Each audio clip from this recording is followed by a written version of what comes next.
nós lêssemos Mateus capítulo 10.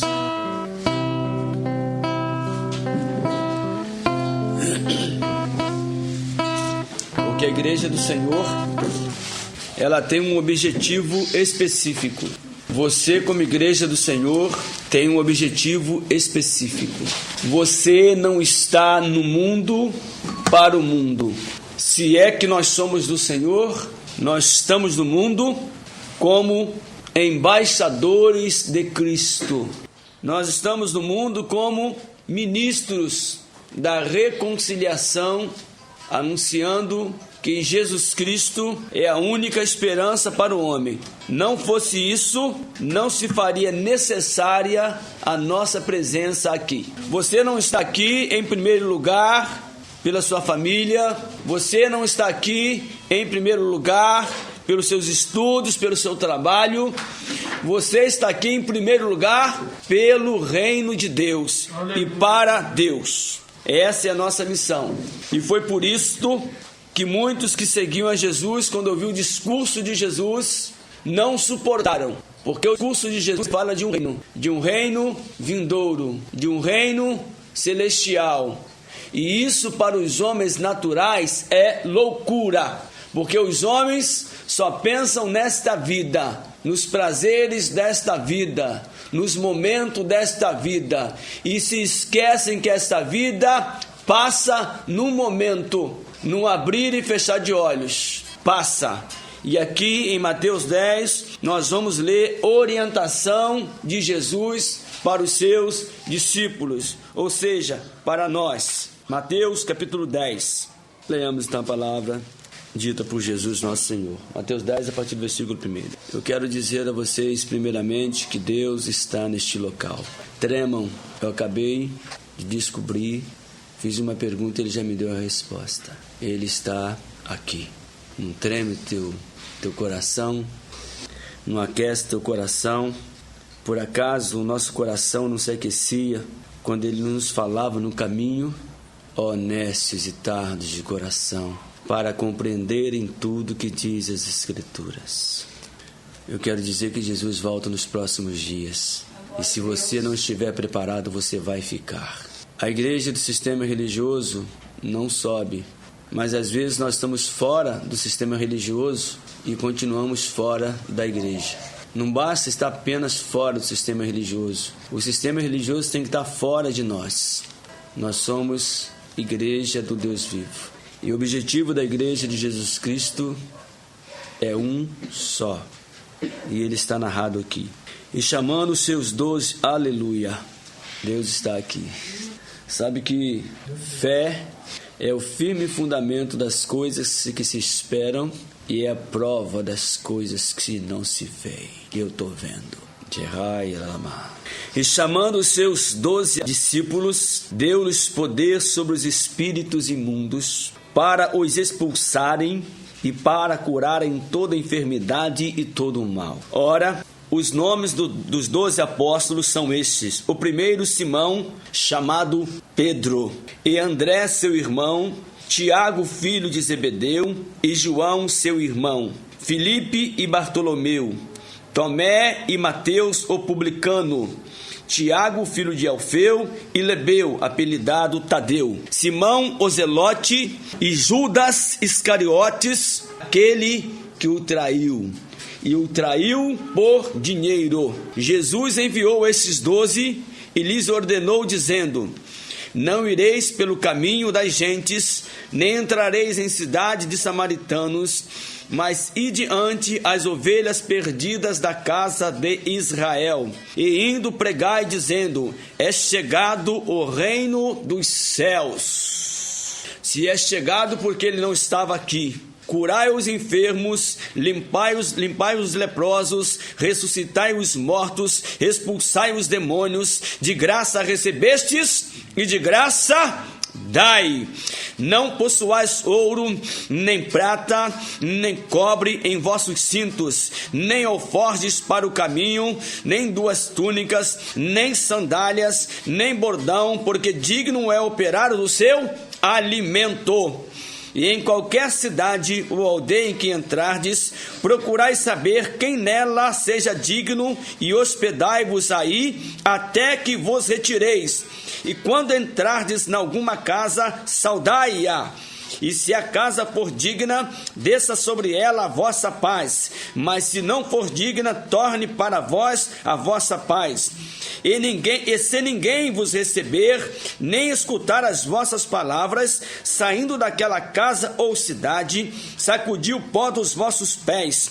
Em verdade vos digo que, no dia do juízo, haverá menos rigor para o país de Sodoma e Gomorra do que para aquela cidade. Eis que vos envio como ovelhas ao meio de lobos. Portanto, sede prudentes como as serpentes e simples como as pombas. Acautelai-vos, porém, dos homens, porque eles vos entregarão aos sinédrios e vos açoitarão nas suas sinagogas. E sereis até conduzidos à presença dos governadores e dos reis por causa de mim, para lhes servir de testemunho a eles e aos gentios. Mas, quando vos entregarem, não vos dê cuidado como ou que haveis de falar, porque naquela mesma hora vos será ministrado o que haveis de dizer, porque não sois vós quem falará, mas o Espírito de vosso Pai é que fala em vós. Igreja é assim. Igreja verdadeira é assim. Quando um profeta da igreja abre a boca, se ele é verdadeiramente filho de Deus, não é ele quem fala, mas é o Espírito Santo de Deus na igreja. Aleluia. Portanto, se cremos que aqui é igreja, se de fato eu creio nisto, eu tenho que crer que é o Espírito Santo que está falando nesta noite. E o irmão entregará à morte o irmão, e o pai o filho, e os filhos se levantarão contra os pais e os matarão. E odiados de todos sereis por causa do meu nome, mas aquele que perseverar até o fim será salvo. Quando, pois, vos perseguirem nessa cidade, fugi para outra, porque em verdade vos digo que não acabareis de percorrer as cidades de Israel, sem que venha o Filho do Homem. Aleluia! Não é o discípulo mais do que o mestre, nem é o servo mais do que o seu senhor. Basta ao discípulo ser como seu mestre, e ao servo ser como seu senhor. Se chamaram Beelzebu, demônio, o pai de família, quanto mais aos seus domésticos. Chamaram Jesus príncipe dos demônios. Ele disse: se te chamaram a Jesus príncipe dos demônios, quanto mais farão aos seus servos. Portanto, não os temais, porque nada há encoberto que não haja de revelar-se, nem oculto que não haja de saber-se. O que vos digo em trevas, dizei-o em luz, e o que escutais ao ouvido, pregais sobre os telhados. E não temais os que matam o corpo e não podem matar a alma. Temei antes aquele que pode fazer perecer no inferno a alma e o corpo. A alma e o corpo. Tem duas pessoas em você agora. Uma que morre e a outra que é eterna. Você tem uma alma dentro de você que é eterna e que está aqui agora. Ligue para ela, dê importância para ela, porque o seu corpo quer te levar para a desgraça, porque ele é mortal, mas a alma é eterna. Não se vendem 2 passarinhos por um cetil? E nenhum deles cairá em terra sem a vontade de vosso Pai. E até mesmo os cabelos da vossa cabeça estão todos contados. Não temais, pois, mais valei vós do que muitos passarinhos. Quantos fios de cabelo caiu da sua cabeça hoje? Você sabe? Quantos fios de cabelo caíram do planeta hoje? Você sabe? 7 bilhões de pessoas. Quantos fios de cabelo caíram? Deus sabe quantos fios de cabelos caíram do planeta hoje. Dá para você entender quem é Deus? Dá para você entender? Então você está preocupado com o quê? Com o dia de amanhã? Com o que você vai comer? Com o que você vai vestir? Quem está preocupado com isso não conhece a Deus e não viu. Quem conhece a Deus de fato sabe que você vale muito mais do que um passarinho. Você vê passarinho passando fome, solto? Deus o alimenta, ele diz que vocês valem muito mais do que os passarinhos. Não temais, 31. Pois mais valeis vós do que muitos passarinhos. Portanto, qualquer que me confessar diante dos homens, eu o confessarei diante do meu Pai que está nos céus. Mas qualquer que me negar diante dos homens, eu o negarei também diante do meu Pai que está nos céus. Não cuideis que vim trazer a paz à terra. Não vim trazer a paz, mas espada. Entendes isso? Nós temos a paz em nós, na nossa alma, mas a nossa guerra é constante contra principados, contra potestades, contra os dominadores desse mundo tenebroso, nos lugares celestiais, e eles usam pessoas. Nós estamos em guerra o tempo todo, porque eu vim pôr em dissensão o homem contra seu pai, e a filha contra sua mãe, e a nora contra sua sogra. Será que você já ouviu isso? E assim os inimigos dos homens serão os seus familiares. Quem ama o pai ou a mãe mais do que a mim, não é digno de mim. E quem ama o filho ou a filha mais do que a mim, não é digno de mim. E quem não toma a sua cruz e não segue após mim, não é digno de mim. Ninguém é mais importante na vida de um servo de Deus do que Jesus. Nem seu pai, nem sua mãe, nem seu filho, nem sua filha, nem seu irmão, nem sua mulher, nem seu marido, nem seu noivo, nem sua noiva, nem seu namorado, nem seu namorado, nem ninguém, nem nada, nada. Deus é o mais importante. Seu pai pode te trair, a sua mãe pode te trair, teu irmão, teu filho, tua filha, teu genro, tua nora, teu esposo, tua esposa, teu noivo, tua noiva, teu namorado, tua namorada, mas Jesus não. Jesus jamais vai te decepcionar.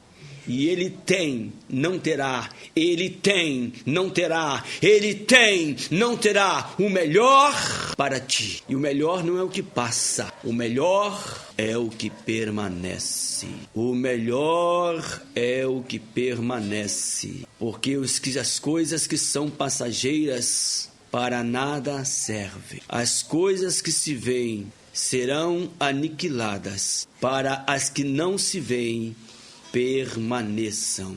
Aleluia. E quem não toma sua cruz e não segue após mim, não é digno de mim. Tem muita gente querendo carregar a cruz de Jesus. E em tempo algum, em lugar nenhum da Escritura, ele mandou você usar uma cruz, um crucifixo, botar numa parede, porque aquela cruz só ele podia carregar. Ele mandou você carregar a sua cruz. A cruz de Jesus foi muito pesada, porque nela estavam os pecados de toda a humanidade, cravado nela. Você tem que levar a sua cruz, as suas dificuldades, os seus problemas, passar por cima de tudo. Vão zombar de você, vão cuspir em você, vão deixar você chateado, vão te entristecer, mas você, como uma ovelha muda, não abra a sua boca, porque depois que você sair da cruz, entregar a sua cruz, você vai receber uma coroa de glória, e nunca mais você vai ver cruz em lugar algum, porque eu digo em nome de Jesus que no céu não tem cruz. Não existe cruz no céu. E se eu falo do evangelho do reino dos céus, eu não vou carregar cruz para o céu. Eu vou levar minha cruz aqui na terra. Quem achar a sua vida, perdê-la-á. E quem perder a sua vida por amor de mim, achá-la-á. Quem achar a sua vida, quer ganhar a sua vida. Um homem disse assim, disse Jesus: os meus celeiros são pequenos, porque o meu campo este ano produziu muito. O que eu vou fazer para guardar tudo que eu produzi? Disse ele: já sei o que eu vou fazer. Vou comprar novos celeiros e vou depositar lá toda a minha fortuna. E assim ele fez. Quando estava tudo arrumado, tudo depositado, ele olhou para os campos, olhou para tudo que ele tinha armazenado e disse: ó minha alma, come, bebe e folga, porque tem muitos bens para muitos dias. Mas naquela noite veio a voz do Senhor a ele e disse: louco, esta noite te pedirão a tua alma, e o que tens preparado, para quem será? Se o Senhor te chamar esta noite, e é provável que te chame, o que tens preparado, para quem será? Aonde tens ajuntado o tesouro? Onde estiver o vosso tesouro, aí estará o vosso coração. Não ajunteis tesouro na terra, onde a traça e a ferrugem consomem. Até o teu belo rostinho o tempo destrói. Você vai ficar feia e velha. Mas não aqui na terra, que não vai dar tempo de você ficar feia e velha aqui na terra. Se você não entregar a tua vida a Jesus, você vai ficar feia e velha no inferno, porque você não tem tempo para envelhecer aqui. Digo em nome de Jesus, esses seus lindos cabelos, esse seu lindo rostinho, já era, acabou. Cadê as rainhas do Império Assírio, do Império Babilônico, as rainhas da Inglaterra? Cadê aquelas belas mulheres, aqueles príncipes? Onde eles estão hoje? Pó! E a alma? Fogo! Trevas! Choro e ranger de dentes agora mesmo! Vivos! O Senhor pode pedir a tua alma nesta noite. Você vai para onde? Quer ganhar vida? Jesus disse: se você ganhar a sua vida... Fui eu não, meu querido, não inventei isso aqui não. Ele disse: se você ganhar a sua vida, você vai perdê-la. A de Jesus é assim, a de Valdomiro é diferente. A de Valdomiro você tem que dar para ganhar. A de Jesus você tem que perder para ganhar. Tá entendendo? A de Valdomiro é aqui na terra, a de Jesus é na eternidade. Aleluia. Você escolhe o que você quer para a tua vida. Hoje você precisa tomar uma decisão. O Senhor me falou: eu quero que eles tomem uma decisão, um pacto comigo. Ou vai comigo agora ou fica pelo caminho. Você precisa tomar essa decisão esta noite. Ou eu quero Jesus de fato, ou eu não quero Jesus. Ou eu quero ganhar a minha vida, ou eu vou perder a minha vida por causa do Senhor. Esta noite é uma noite de decisão para todos nós. Tomara que nós tomemos uma decisão do lado do Senhor, porque eu posso lhes assegurar que vocês não vão gostar nadinha do outro lado, nem em pensamento, quanto mais em verdade. Olha o que Jesus disse: quem achar ou ganhar a sua vida, perdê-la-á. E quem perder a sua vida por amor de mim, achará. Jesus perdeu a sua vida por amor de você. Ele morreu na cruz por amor a você. A maioria aqui não tem 33 anos ainda. E Jesus viveu 33 anos de vida perdida para este tempo. Jesus morreu jovem, mas um jovem com objetivo. Eu vim para fazer a vontade do meu Pai. Eu não sou daqui, o meu reino não é deste mundo. Se o meu reino fosse daqui, o meu Pai daria ordem e 12 legiões de anjos viriam. Ele disse: se eu orasse a meu Pai, Ele me mandaria 12 legiões de anjos. Sabe quantos são 12 legiões de anjos? 60.000 anjos poderosos. Quem vos recebe a mim, me recebe. Quem vos recebe a mim, me recebe. Ou seja, quando você recebe um servo de Deus, você recebe a Deus. Quem hospeda um servo de Deus, hospeda a Deus. E quem me recebe a mim, recebe aquele que me enviou, o Pai. Quem recebe um profeta, na qualidade de profeta, receberá galardão de profeta. Recebe profeta, na qualidade de profeta, receberá galardão de profeta. Um conselho: receba os profetas do Senhor e você receberá galardão de profeta. Mas todos nós não somos profetas, e vossos filhos e as vossas filhas profetizarão. E quem recebe um justo, na qualidade de justo, receberá galardão de justo. E qualquer que tiver dado só que seja um copo de água fria a um desses pequenos, em nome de discípulo, em verdade vos digo que de modo algum perderá o seu galardão. Aleluia. Quem é mais importante na sua vida? Tua mãe não é mais importante que Jesus na tua vida. Nem teus irmãos, Bia. Difícil ouvir isso, né? Mas minha mãe e meus irmãos eu vejo, Deus eu não vejo. Você só vê sua mãe e seus irmãos porque Deus os fez. Deus tem o melhor para você. E não o melhor desta terra, é o melhor da eternidade. Não leveis prata nem ouro. Digno é o trabalhador, o pastor, o apóstolo, o bispo do seu alimento. O salário que a Bíblia fala dos pregadores da palavra era o sustento físico. Nunca dinheiro, salário, para granjear, para comprar bens, imóveis, carros, coisas deste tempo. Estes que trabalham reconhecendo que de graça receberam, de graça dão, são os verdadeiros pastores e profetas. Os que ganham os absurdos são os lobos devoradores, e que a palavra fala muito bem deles. E o povo está sendo destruído, está sendo enganado por guias cegos. E a Escritura diz: se um guia cego cair no abismo, aqueles que o seguem cairão juntamente com ele. Aleluia.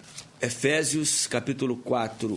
O Senhor está neste lugar. Rogo-vos, pois, eu, preso do Senhor, que andeis como é digno da vocação com que fostes chamados. Qual a vocação que você é digno de andar? A que nós acabamos de ler em Mateus capítulo 10. É aquela vocação ali, daquele jeito. Com toda humildade e mansidão, com longanimidade, suportando-vos uns aos outros em amor. Tem hora que você precisa suportar. Tem hora que precisamos suportar uns aos outros em amor. Eu não consigo. Se você é de Deus, você consegue suportar. O do mundo não consegue suportar. Dá um fora, mete, chuta tudo, porque ele não é de Deus. Mas o de Deus engole seco e suporta, porque ele ama, ele quer o bem daquela pessoa. Ele quer a salvação dela e por amor ele suporta.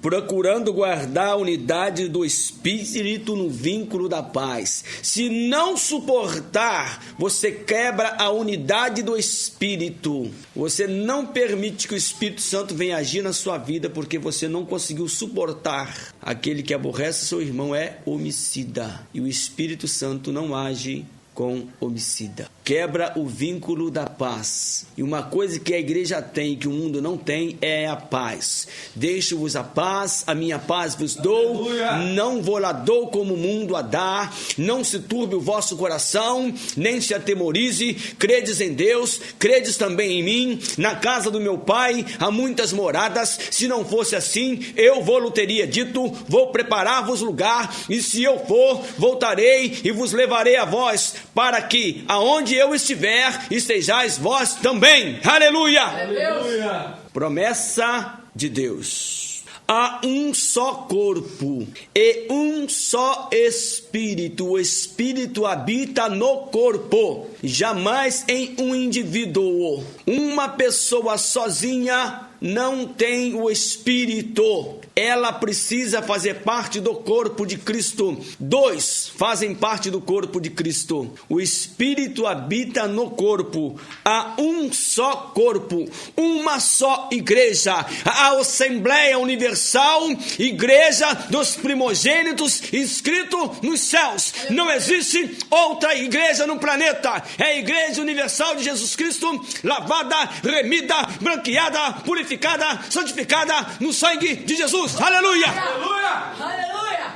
Há um só corpo. Quem inventou essas denominações? Foi Deus. Jesus Cristo diz: edificarei a minha igreja. Só tem uma. Só tem uma igreja de Jesus. Única. Nenhum reino dividido subsiste, porque ele é destruído. O corpo de Jesus Cristo é um corpo único, unido, com um só Espírito. O Espírito Santo de Deus age na igreja em toda a terra. Um só Espírito agindo do Brasil ao Japão, nos 4 cantos da terra ao mesmo tempo, na mesma igreja. Igreja única, não existe outra.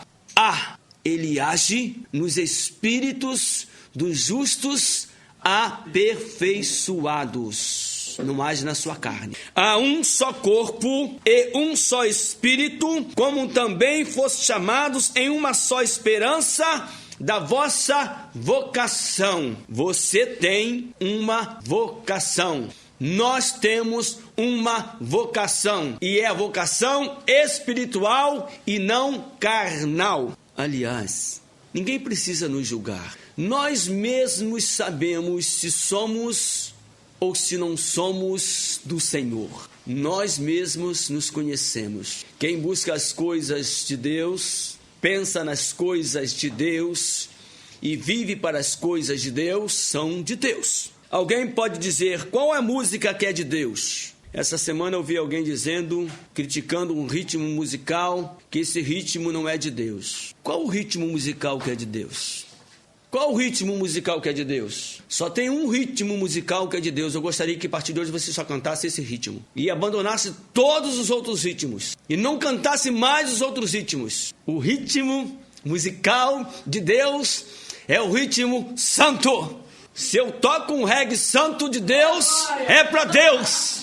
Se eu canto um clássico do diabo, é pro diabo. Não é o ritmo, é quem canta, e o que canta tem que ser santo. Assim como vos chamou aquele que é santo, sejam vós também santos em toda vossa maneira de viver. Aleluia. Porque está escrito, sede santo, porque o vosso Deus é santo. Se eu dou cambalhota santa, eu sou santo. Aleluia. Se eu danço santo, eu sou santo. Aleluia. Se eu tomo a estátua parada profana, eu sou profana. Fica em câmera lenta santa. É santo? Santo. O importante não é o que você faz, é se é para Deus, se é separado ou se não é separado. Isso que faz a diferença. Um só Senhor, uma só fé, um só batismo. Um só, pense nisso agora assim. Um só batismo. Um só batismo. Que batismo é este? Tem batismo com o Espírito Santo, tem batismo nas águas, tem batismo em Jesus, tem um batismo na nuvem, tem um batismo no mar, tem mais de 10 batismos nas Escrituras. E qual batismo é este? Um só batismo, um só Deus e Pai de todos. Lembra da oração que Jesus ensinou? Pai nosso. O Pai é nosso, o Deus é nosso, mas a casa é minha, o carro é meu, o dinheiro é meu, os bens são meus, eu não divido com ninguém. Por isso Deus tem se agradado muito de uma jovem chamada Laiana, porque o que é dela não é dela, é de Deus. É um exemplo de quem está buscando o reino de Deus. E por isso vai passar por muita tribulação, por muita dificuldade. Todos nós que quisermos viver piedosamente, todos nós, todos passaremos por muitas dificuldades. Um só Deus e Pai de todos, o qual é sobre todos e por todos e em todos. Mas a graça foi dada a cada um de nós. Agora veja bem, mas a graça, o favor imerecido de Deus foi dado a cada um de nós segundo a medida do dom de Cristo. Pelo que diz, este texto é um dos textos mais profundos das Escrituras e incompreensíveis aos olhos humanos. Pelo que diz, Paulo está falando da onde? Pedro diz que Paulo falava coisas difíceis, que ele não entendia. Ele diz, esse Paulo fala de coisas que a gente não entende, mas que os gentios, que os fariseus torcem. Paulo falava pelo poder do Espírito Santo mesmo que está falando aqui agora. Aleluia. Aleluia, aleluia. Porque o mesmo Espírito que estava sobre Paulo está aqui neste momento. E eu só posso dizer essas coisas com tanta ousadia pelo poder do Espírito Santo de Deus. Pelo que diz, subindo ao alto, levou cativo o cativeiro e deu dons aos homens. Quem editou a Bíblia esqueceu de botar aqui embaixo aonde está esse texto. No rodapé, não sei se na sua tem. Embaixo do versículo tem as referências bíblicas onde você procura esse texto. Pelo que diz, subindo ao alto, levou cativo e deu dons aos homens.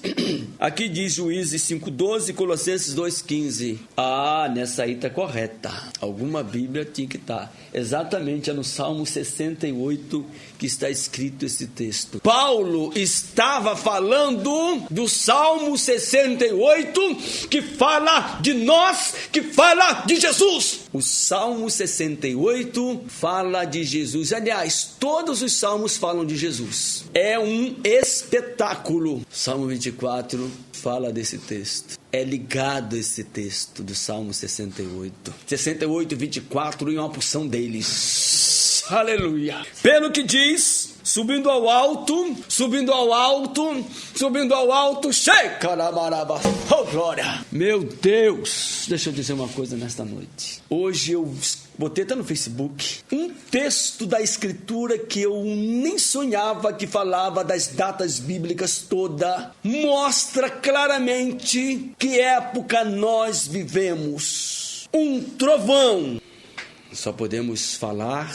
Sai pra lá, serpente. Só podemos falar... Eu vi a serpente passando aqui no nosso meio. Só que ela está no chão. Passou debaixo das cadeiras onde nós estamos. Sabe o que a serpente fez? Ela enganou a Eva. Não é bem assim que Deus disse. Certamente não morrerás. Não é bem assim. Certamente você não precisa perder a sua vida para ganhá-la. Ah, acredita nela. E veja o que aconteceu com Eva. Ou você vai acreditar nessa noite em Jesus, ou você vai acreditar na serpente enganosa Lúcifer. E naquele texto, Jesus manda você ser simples como uma pomba e prudente como uma serpente. São qualidades destes animais. Ele não mandou você ser serpente e nem você ser pomba. E nem falou que Eva foi enganada por uma cobra. É uma característica que Lúcifer usou para enganar a Eva. Quem estava lá no Éden era Lúcifer. Não tinha cobra, serpente no Éden. É uma característica de Satanás. Ele enganou Eva como anjo de luz. Ele era guardião do Éden. Publicaram no Facebook a origem e queda de Satanás. E eu quero dizer que aquilo ali está tudo errado. Não tem fundamento bíblico nenhum. A queda de Lúcifer se deu no Éden. Eu quero mostrar para vocês e para quem estiver ouvindo este áudio, ainda bem que é áudio, oh glória, que a queda de Eva foi causada por Lúcifer e não por uma serpente. Veja bem. Ora, a serpente era mais astuta, Gênesis 3. Confira nas escrituras. Ora, a serpente era mais astuta que todas as alimarias do campo que o Senhor Deus tinha feito. E esta disse à mulher: é assim que Deus disse: não comereis de toda árvore do jardim. E disse a mulher à serpente: do fruto das árvores do jardim comeremos, mas do fruto da árvore que está no meio do jardim, disse Deus: não comereis dele, nem nele tocareis, para que não morrais. Então a serpente disse à mulher: certamente não morrerás. Certamente não vai acontecer nada. Certamente você não precisa perder sua vida. Certamente haverá tempo para você se arrepender. Certamente você pode deixar para amanhã. Certamente você pode curtir. Certamente, seu otário, você vai cair e vai morrer. O diabo te chama de otário o tempo todo. E quanto tem otário acreditando nele de fato. Então a serpente disse à mulher, é pesada essa palavra, né? Mas sou um otário para não dar ouvido a Deus e dar ouvido ao diabo. Certamente não morrerás, certamente. Ó, mentiroso, pai da mentira, mentiroso. A Bíblia diz que ele é o pai da mentira. Por favor, não mintam uns aos outros.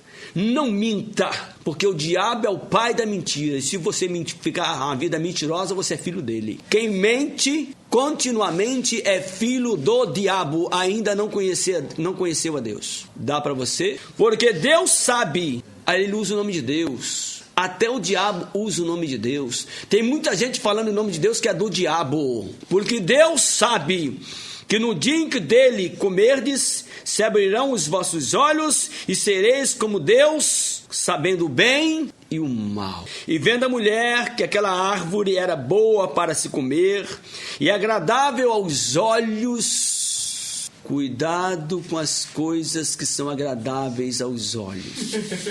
Bonitinho, perfumado. Não é assim que diz a música? Engraçado, você assim me pareceu. Carinha de anjo. Carinha de anjo é o diabo. O diabo aparece loirinho, moreninho, negrinho, bonitinho e doido para te dar uma rasteira no primeiro otário que cai na dele. Depois que caiu, se ele puder te levar para o inferno, te tornar negrinho, chega palpável de não poder se ver, porque é trevas. Não negro cor de pele, mas negro de escuridão. Trevas densas. Cuidado com que seus olhos veem. Se os teus olhos forem mal, todo o teu corpo estará em trevas. Mas se os teus olhos forem bons, todo o corpo será luz. E vendo a mulher que aquela árvore era boa para se comer, agradável aos seus olhos, e a árvore desejável. O bonito é desejável. O feio não é muito desejável. Não é isso? Mas o bonito é desejável. Não é isso? Ninguém deseja muita coisa feia. Uma casa feia, ninguém deseja uma casa feia. Um cavalo feio, um carro feio. As maiores pessoas, olha que carrão lindo, olha que menina linda, olha que rapaz lindo. Cuidado com os desejos, porque na realidade os desejos bonitos, eles são muito feios. Você já olhou de trás da pele de uma menina bonita? Tem um esqueleto horroroso.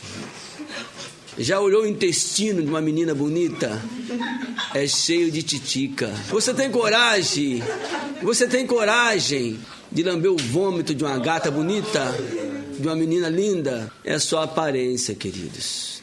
É só aparência. Esse corpo é podre, cheio de verme, cheio de bactéria. Não se iluda com os seus olhos. Busque as coisas celestiais.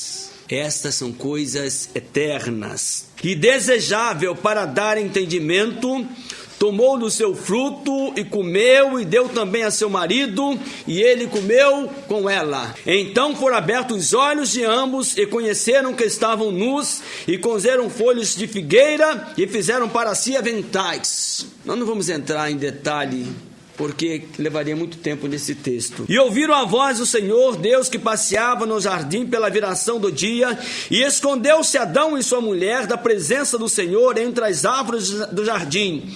E chamou o Senhor Deus a Adão e disse-lhe: onde estás? E ele disse: ouvi a tua voz soar no jardim, temi porque estava nu e escondi-me. E Deus disse: quem te mostrou que estava nu? Comeste tu da árvore que te ordenei que não comesses? Então disse Adão: a mulher que me deste por companheira, ela me deu da árvore e comi. E disse o Senhor Deus à mulher: por que fizeste isso? E disse a mulher: a serpente me enganou e eu comi. A serpente me enganou e eu comi. Paulo diz que não foi o homem que foi enganado, mas foi a mulher. E esta, sendo enganada, enganou também ao homem. E hoje todos são enganados, homens e mulheres. Então o Senhor disse à serpente: agora veja só, por quanto fizeste isto, maldita serás mais que toda besta, e mais que todos os animais do campo. Sobre o teu ventre andarás e pó comerás todos os dias da tua vida. Me responda uma coisa: serpente come pó? Serpente come rato? Serpente come cachorro? Serpente come até homem. A sucuri já comeu muitos homens. Come jacaré, macaco, mas ela não come pó. E pó comerás todos os dias da tua vida. Deixa eu te fazer uma lembrança a vocês, um texto que Jesus disse. Saindo o demônio de uma pessoa, disse Jesus, ele anda por lugares áridos, buscando repouso, e não encontrando, diz: tornarei Da onde sair? Quando o demônio sai de uma pessoa, ele anda por lugares áridos. Lugares áridos são lugares secos. Lugares secos são lugares de poeira, pó. Aqui está falando de Lúcifer, não de uma serpente. Está falando do castigo que ele receberia por não ser fiel a Deus, que ele andaria rastejando por lugares áridos, secos, lugares tenebrosos. E diz: sobre o teu ventre andarás e pó comerás todos os dias da tua vida. Olha só esse texto. E porei inimizade entre ti e a mulher. Igreja é inimigo de cobra. O inimigo da igreja é Lúcifer. Entre a tua semente e a sua semente, e esta, Jesus, te ferirá a cabeça, e tu lhe ferirás o calcanhar. Olha só, presta atenção nisso. Aqui está a queda de Lúcifer. E porém inimizade entre ti e a mulher. E porém não existia inimizade entre Lúcifer e Jesus. A inimizade entre Lúcifer e Jesus, entre ele e a mulher, a igreja, não existia, foi colocada aqui. Isso aconteceu aonde? O texto que nós lemos? No Éden. Agora abram lá Ezequiel, capítulo 28, versículo 11. Veio mais a mim a palavra do Senhor, dizendo: filho do homem, levanta uma lamentação sobre o rei de Tiro e diz-lhe: assim diz o Senhor Jeová, tu és o aferidor da medida, cheio de sabedoria e perfeito em formosura. Fala de Lúcifer. Estavas no Éden. Tiro estava no Éden. Ele é uma figura de Lúcifer, assim como foi uma figura de Lúcifer Golias. Estavas no Éden, jardim de Deus. Eva foi enganada por Lúcifer no Éden. Ele não chegou para ela como uma cobra, ele não chegou para ela como um demônio, ele chegou para ela como um anjo de luz, porque ele não havia pecado ainda, ele estava lá no Éden, ele não havia manifestado o pecado ainda, o pecado estava dentro dele. No Éden, ele chegou para Eva e manifestou o pecado. Deixa eu dizer uma coisa para você em nome de Jesus. Dentro do nosso homem carnal existe pecado. Não permita que ele se manifeste. Tentação não é pecado. Pecado é ceder à tentação. Jesus foi tentado, mas não pecou. Eu posso ser tentado, mas eu tenho que dizer não ao pecado. Não foi o que Lúcifer fez. Veja bem o texto. Estavas no Éden, jardim de Deus, toda pedra preciosa era a tua cobertura, a sardônia, o topázio, o diamante, a turquesa, o ônix, o jaspe, a safira, o carbúnculo, a esmeralda e o ouro. A obra dos teus tambores e dos teus pífanos estavam em ti no dia em que fostes criado. Lúcifer foi criado por Deus. Foram preparados. Tu eras querubim. Querubim é um anjo. Tu eras querubim ungido para proteger. E te estabeleci no monte santo de Deus estavas, no meio das pedras alfogueadas, pedras de fogo, andavas. Perfeito era nos teus caminhos, desde o dia em que foste criado, até que se achou iniquidade em ti. Na multiplicação do teu comércio, se encheu o teu interior de violência e pecaste. O pecado de Lúcifer estava dentro dele. Sabe qual foi o pecado de Lúcifer? A inveja. Quando Deus criou o homem, aliás, antes de Deus criar o homem, Deus criou todas as coisas. E no último dia, quando estava a terra pronta, tudo prontinho, o jardim pronto, Deus botou o Lúcifer lá: você é guardião deste lugar, você vai guardar esse paraíso. E ele se sentiu: que maravilha, eu sou anjo de luz, e Deus cria tudo isso e agora me bota aqui, e eu sou o principal, eu sou o guardião deste lugar. Estava maravilhoso para ele se encheu de orgulho, que beleza. Mas aí a Trindade Santa se reúne e diz: façamos o homem conforme a nossa imagem e conforme a nossa semelhança e domine sobre tudo. Neste momento, Lúcifer não suportou ouvir. Ele era anjo, ele era lindo, ele é coberto de pedras preciosas, ele era anjo de luz, ele era querubim ungido, estava num paraíso, mas não era semelhante a Deus. Ele não suportou que Deus iria criar alguém, homens, semelhante a ele, a Deus, que fosse superior a Lúcifer. E desde esse dia, ele engoliu seco. Diz, não aceito isso. Mas ele não manifestou, ele guardou, mas Deus está vendo. E ele estava no Éden procurando a hora de dar o bote. Tudo bem, são eles, mas eu vou fazer eles caírem, porque certamente quando eles caírem, eles vão morrer e não vão ser mais semelhantes ao Altíssimo. E no Éden, ele deu o bote como uma serpente, enganou a Eva. Mas ele se esqueceu de uma coisa, que em Adão, diz a Escritura, todos morreram, mas em Cristo todos são vivificados. Em Adão nós fomos expulsos do Éden, e em Cristo nós tornaremos ao jardim, a árvore da vida que está no Éden. Aleluia! Aleluia! Essa é a verdade que a Bíblia diz a respeito da queda de Lúcifer, narrada nas Escrituras. Não dê ouvido à serpente, não dê ouvido a Satanás. Ele quer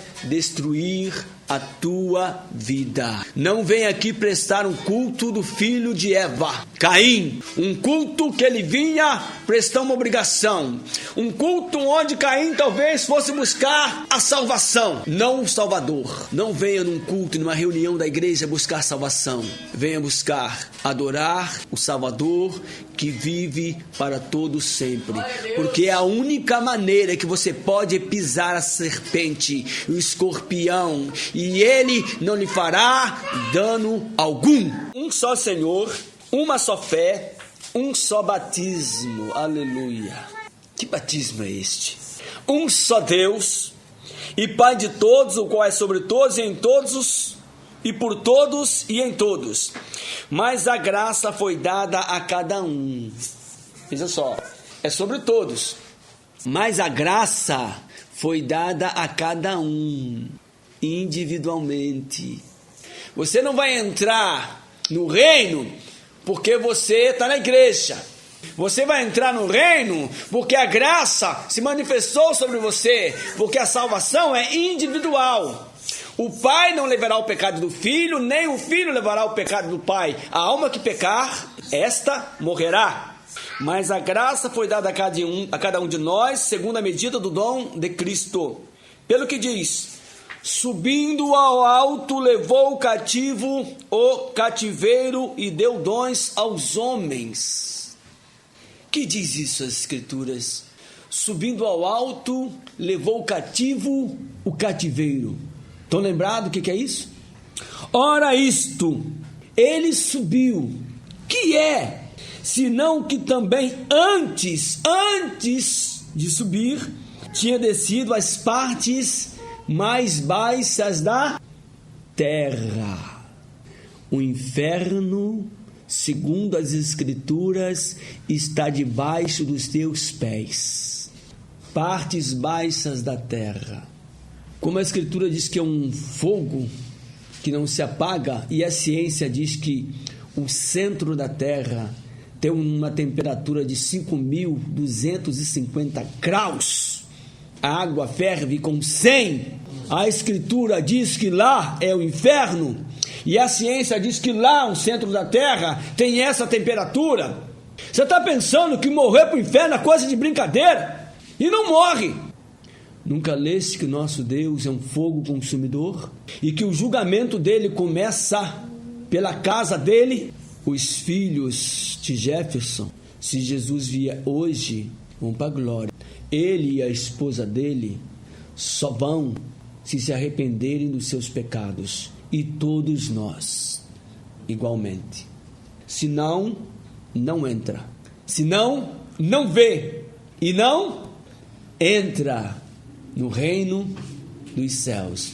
Se alguém não nascer de novo, não pode ver.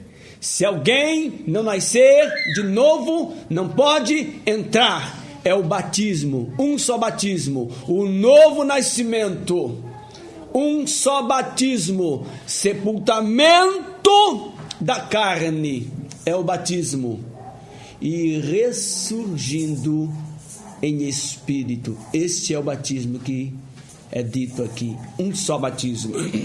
Ora, isto ele subiu, que é, senão que também antes tinha descido às partes mais baixas da terra. Ou seja, Jesus, antes de subir ao céu, veja bem, quando Jesus morre na cruz, para nós não esquecermos, tinha um ladrão lá na cruz arrependido, era ladrão, era marginal, o cara disse, eu estou aqui porque eu mereço, eu fiz tudo errado na minha vida, eu era um marginal, Senhor, eu estou aqui porque eu mereço, mas o Senhor nada fez. E olhando ele para Jesus, Senhor, eu estou muito arrependido, se eu pudesse mudar minha vida, mas eu não posso, por isso eu quero te pedir uma coisa, lembra-te de mim quando entrares no teu reino. Tem um reino agora, visível, cheio de glória, majestade, poder, aleluia, é o reino de Jesus, e ele está aqui. Glória a Deus. Ele está aqui agora, com milhares de anjos, aqui tem neste momento 12.000 anjos. É pouco? Eles são muito alegres essa noite. Não me importa quantas pessoas tem, porque meu entusiasmo é o mesmo. Porque eu estou vendo um monte aqui. E eu estou diante do meu rei. Aleluia. Do meu Senhor, que me lavou, que me purificou, que me fez mais salvo do que neve. Aleluia. Trocar a glória de Deus pelas mendigarias da carne é uma idiotice muito grande. E aquele ladrão na cruz, arrependido, disse, lembra-te de mim quando entrares no teu reino. E Jesus olhou para ele, esse cara se arrependeu de verdade, e disse, filho, hoje mesmo estarás comigo no paraíso. Aleluia. Quando o crente morre, não é para amanhã, não é daqui a pouco, é hoje, é agora, nesse momento. Mas Jesus disse, estarás comigo aonde? No paraíso. E o paraíso era nas partes baixas da terra. Era chamado de o cativeiro. Era assim, lá embaixo da terra tinha um paraíso. Dá para acreditar nisso? Isso é coisa de louco. Lá embaixo da terra tinha um paraíso. Ficou o buraco lá do paraíso, vazio do paraíso. Sabe, o mendigo estava num paraíso, no seio de Abraão. O seio de Abraão, o termo seio de Abraão significa paraíso. O mendigo Lázaro, que não é um mendigo físico, é um mendigo espiritual, estava lá no paraíso. E o rico estava no inferno. O inferno via o paraíso e entre eles havia um abismo. Por quê? Porque pelas obras da lei ninguém poderia ser justificado. Elias não subiu ao céu, Enoque não subiu ao céu, não ao terceiro céu.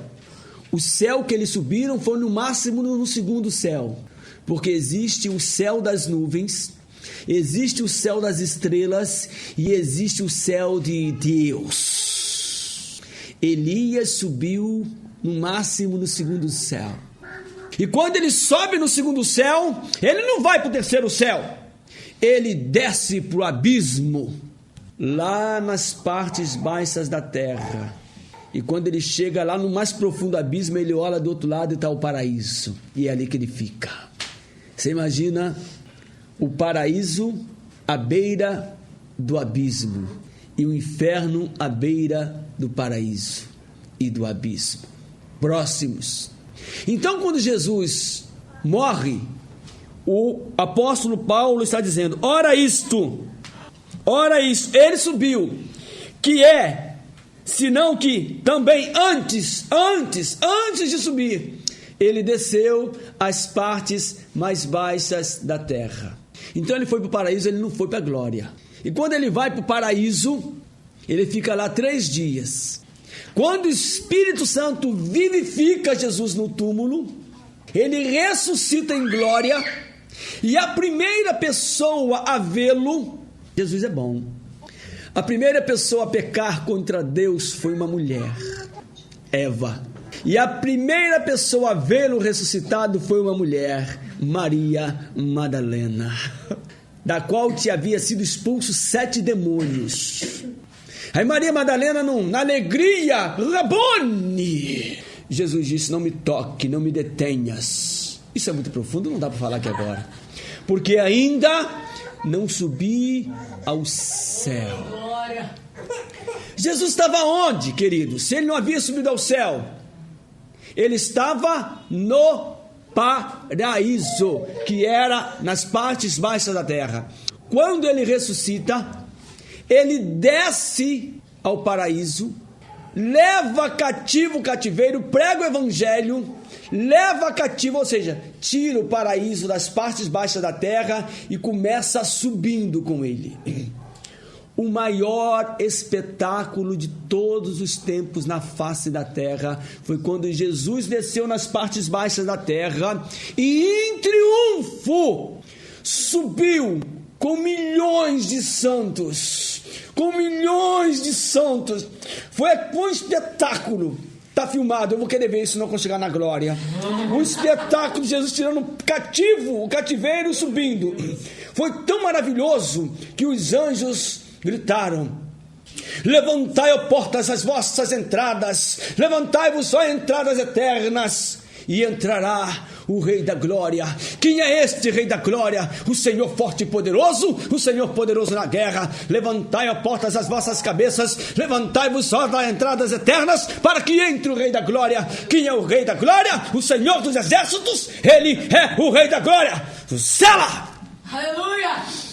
E aí Deus pega o paraíso e coloca debaixo do trono de Deus, Apocalipse capítulo 6. E hoje quem morre não desce mais o cativeiro, porque o cativeiro agora está livre, pelo sangue de Jesus, diante do trono do Deus Todo-Poderoso. Quem morre agora sobe. E o pior de tudo é que quem está no inferno não vê mais nada, só trevas. Trevas e trevas. Ora isto, ele subiu, que senão também antes tinha descido às partes mais baixas da terra.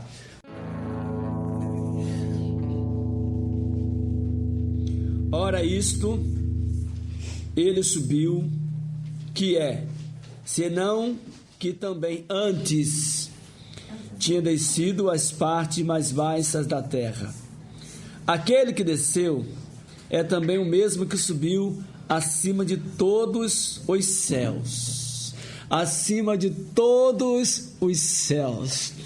Olha só o que diz a Escritura: acima de todos os céus. Aleluia. Porque Elias e Enoque não haviam subido acima de todos os céus, mas esse subiu acima de todos os céus para cumprir todas as coisas. Foi por isso que ele disse a Maria Madalena: não me toques, não me detenhas, porque ainda não subi aos céus. Ele foi lá levar os cativos, foi lá levar os que estavam agora justificados pelo sangue dele.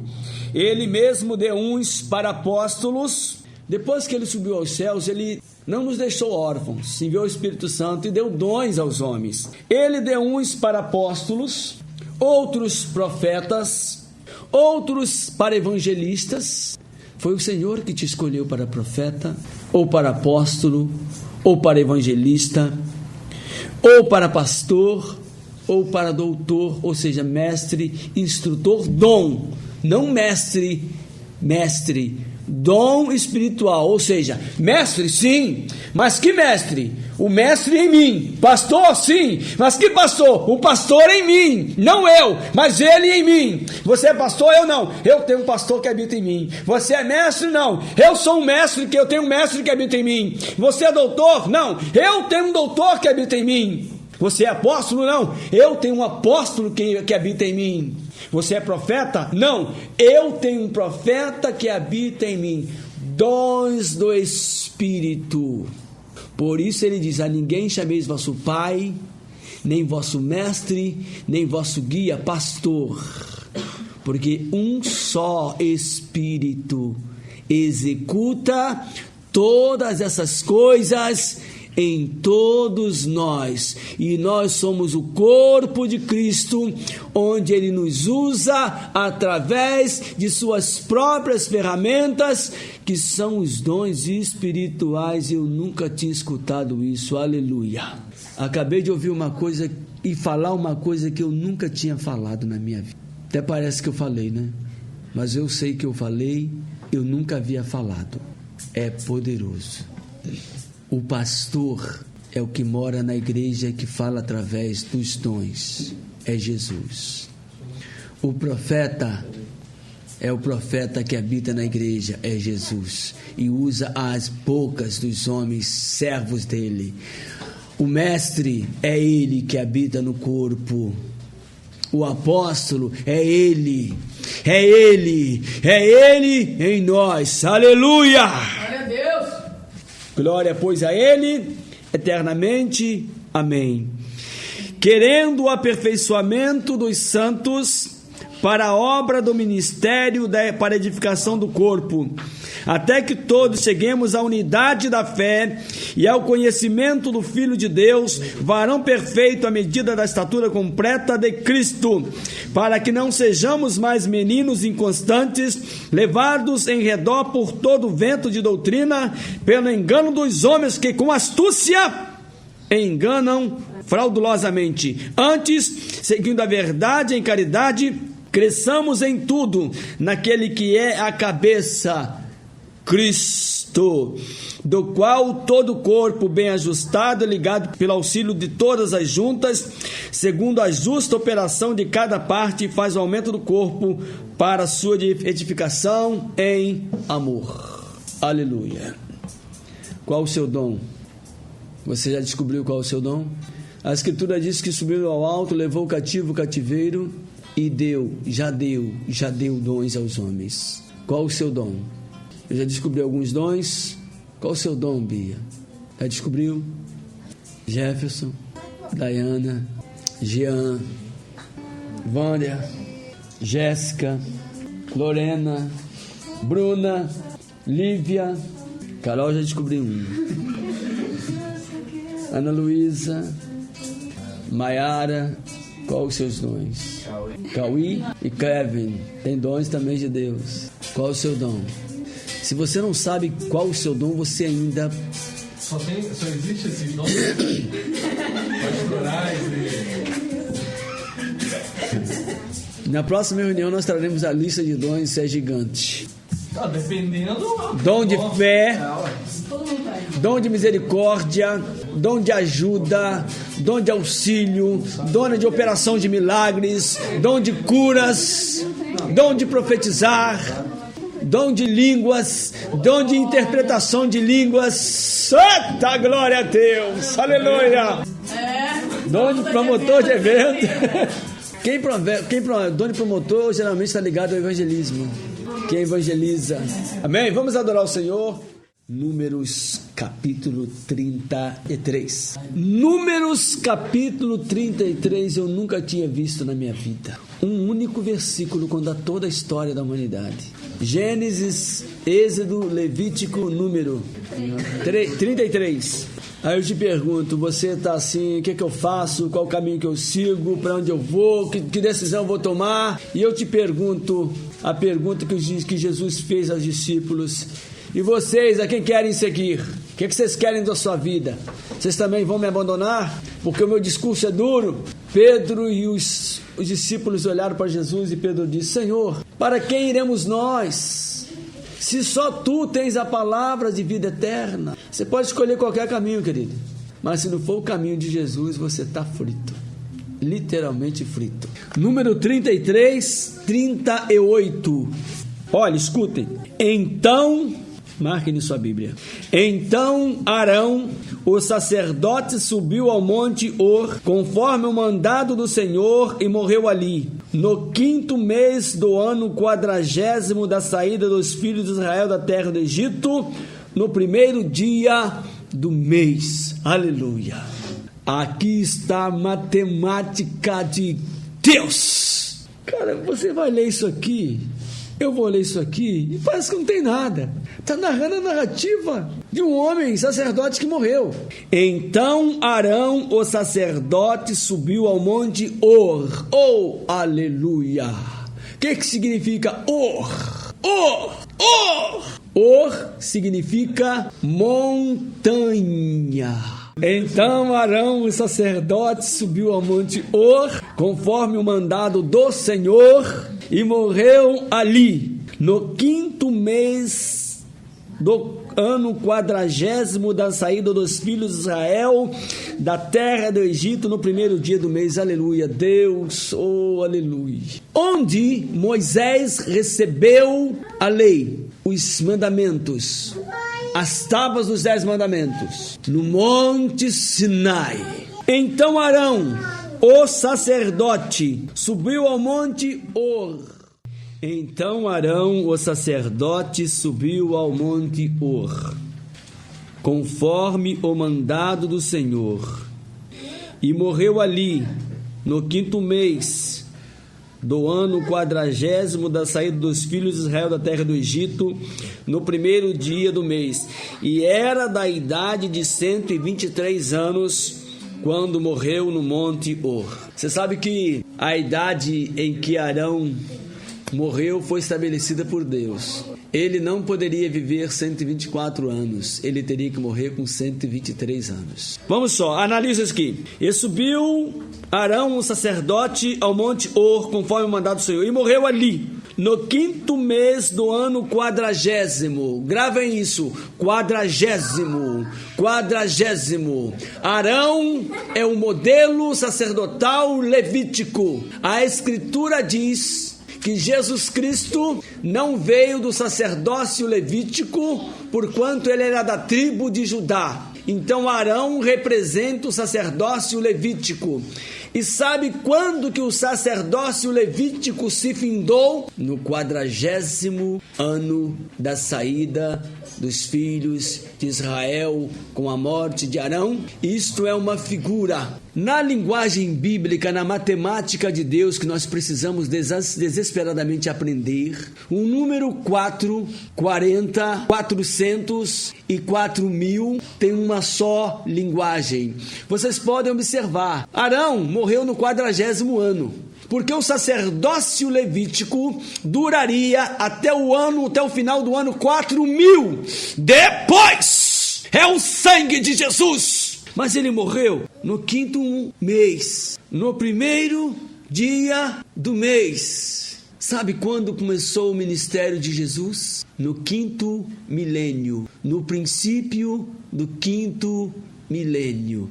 A matemática de Deus é magnífica. Aqui está a matemática de Deus. O ministério levítico acabou no final do ano 4.000, o calendário bíblico. E o ministério de Cristo como sumo sacerdote começa no início do 5º milênio e termina no final do 6º milênio, ou seja, no final do século 20. Logicamente, a Escritura diz que nós estamos no século 20 e não no século 21.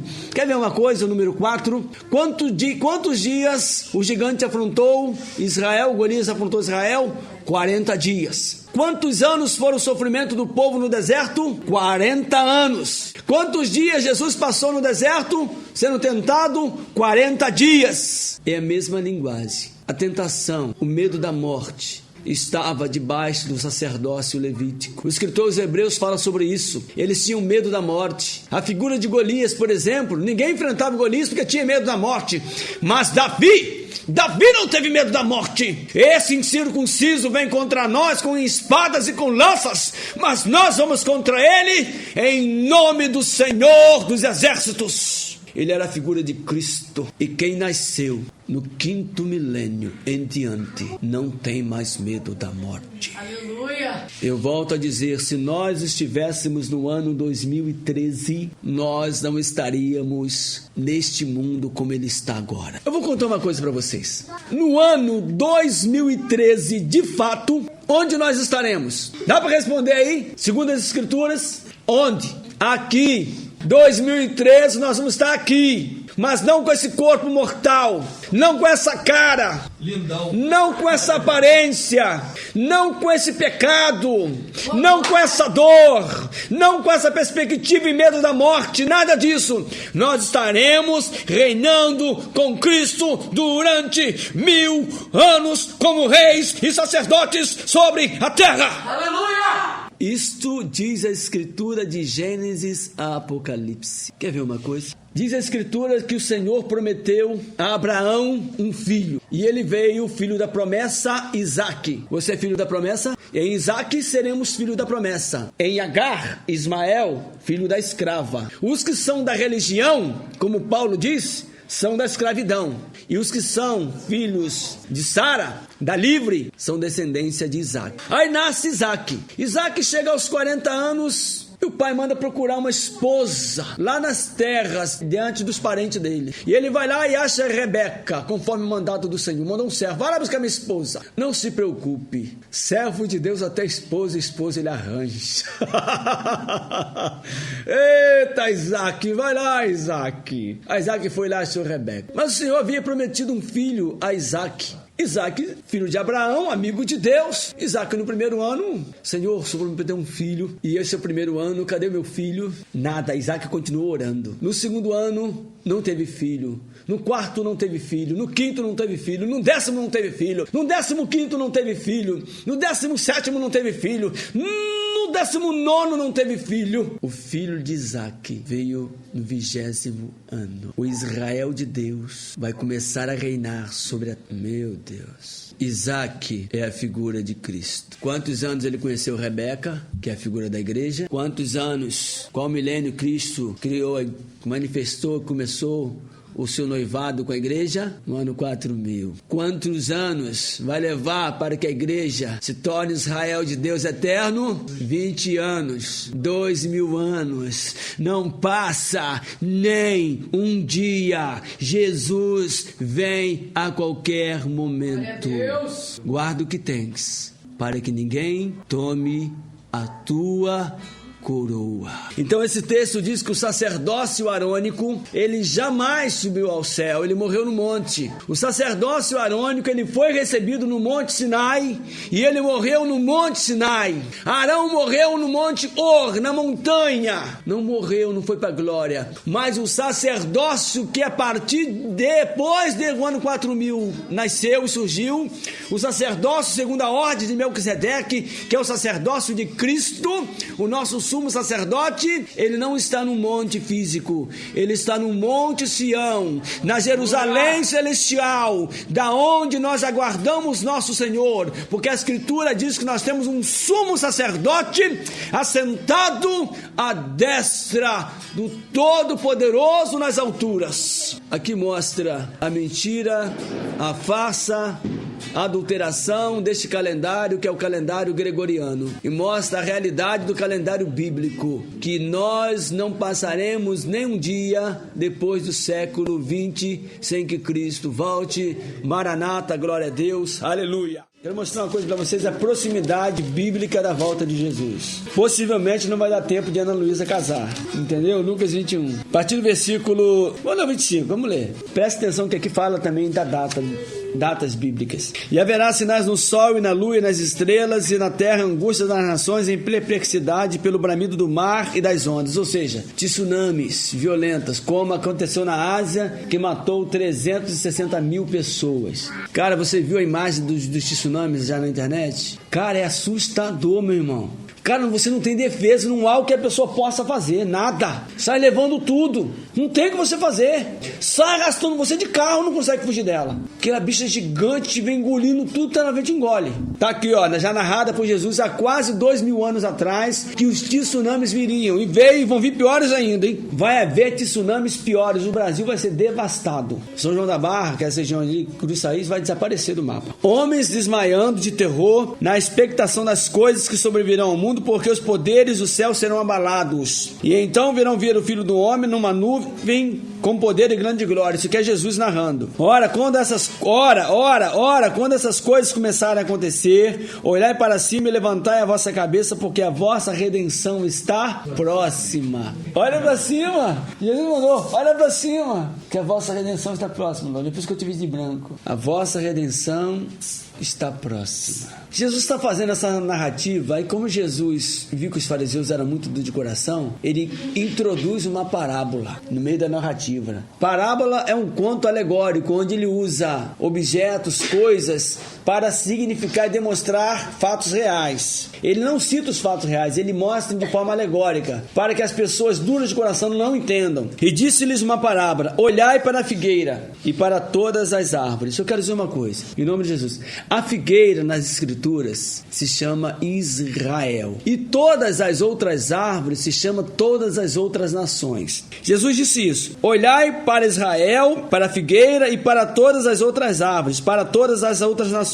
Quando já começam a brotar, vós sabeis por vós mesmos, vendo-as, que perto já está o verão. Assim também vos digo, quando virdes começar a acontecer essas coisas, sabei que o reino de Deus está próximo. Aleluia! Em verdade vos digo que não passará esta geração até que tudo aconteça. Passará os céus e a terra, mas as minhas palavras jamais passarão. Qual geração que não passará? Uma geração bíblica é de 70 anos. Salmo 90 diz que a geração bíblica é de 70 anos. Quando Jesus disse essa palavra, quase 2000 anos atrás, 7 vezes 3, 21, passou mais ou menos 28 gerações já, e Jesus não voltou. Por que será? De qual geração ele estava falando? Ele disse esta geração, mas não foi a geração dos dias dele, porque já passou mais de 28 e ele não voltou. De qual geração ele estava falando? Da geração da figueira, da geração de Israel.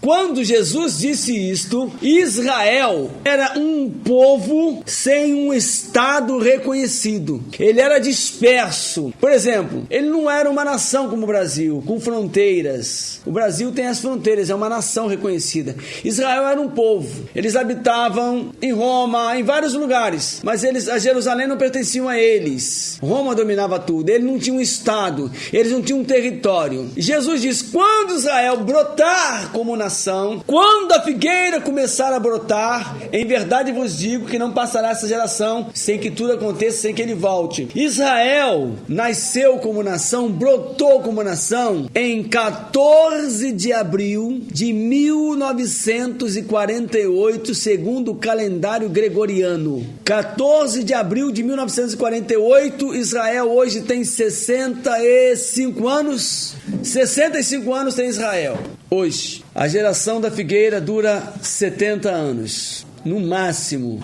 Só que se Israel entrar os 3 anos e meio na grande tribulação, que deve ser, nós diminuímos desses 5 anos, 3 anos e meio. E aí, Maranata. Se preparem, porque o fim está próximo. Não o fim do mundo, mas o fim da vida terrena da igreja neste tempo presente. Depois você lê em casa Salmo 90, que é um escândalo de revelação que mostra toda a vida da igreja terrena nesta terra. Portanto, Jesus não disse que voltaria no fim dessa geração, ele disse que voltaria dentro dessa geração. Então Jesus pode voltar essa mesma noite. Se amanhã você não encontrar a igreja do Senhor, não se renda ao anticristo, porque ele vai mandar você adorar ele. Não adore o anticristo, hein? Não aceitem a marca da besta de jeito nenhum. Passa fome, morra, mas não aceite, porque você vai morrer de qualquer jeito. Mas se você aceitar, você vai para o inferno, não vai haver salvação. Mas vem cá, é melhor entrar agora, não é? Então siga Jesus agora, graça e paz. Amém.